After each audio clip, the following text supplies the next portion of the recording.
Hi folks, I'm Ross Minton, this is Grow Your Own Life. Please like and subscribe. I'm going to make some black currant whiskey liqueur and I'm going to show you how to do it. So without further ado, let's get started. So all you need is fruit. We've got black currants. Got some fairly cheap whiskey. Tried this last night. It was alright. It wasn't amazing, but it'll do. I've got an empty bottle of the Aldi 8-year-old, which is a really good whiskey. In fact, it's a very good whiskey. But we're not going to spoil good whiskey by experimenting, making whiskey liqueur. Anyway, if you wonder why these are a bit white, they're frozen because they were harvested and put straight into the freezer.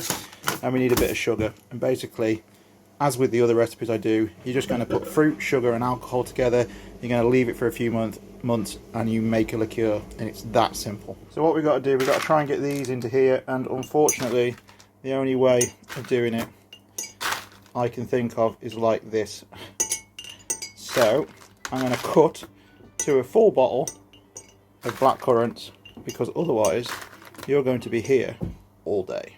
So the bottle is half full now, as you can see. All we've got to do is top that up with sugar, which is pretty easy because you just use a funnel.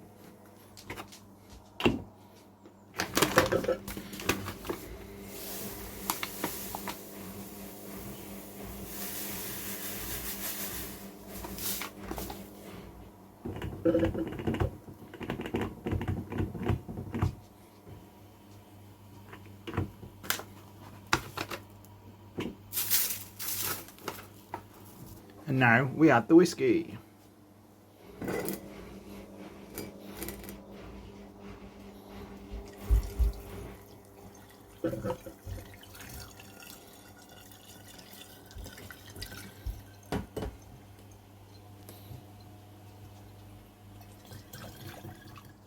Right, give that a shake, and that is job done, and that's ready to be left.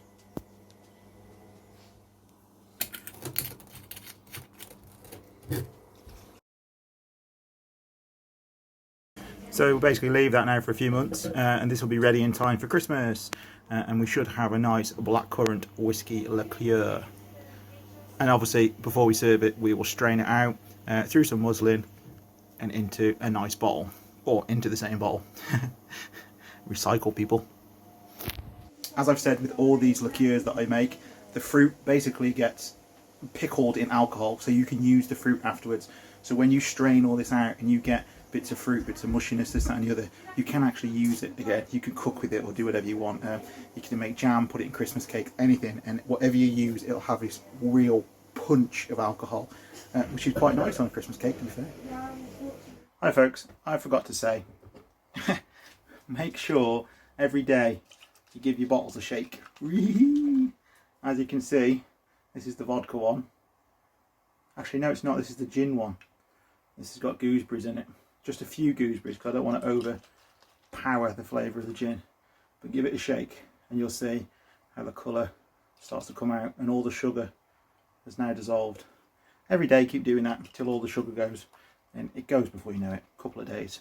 So yeah, don't forget to do that.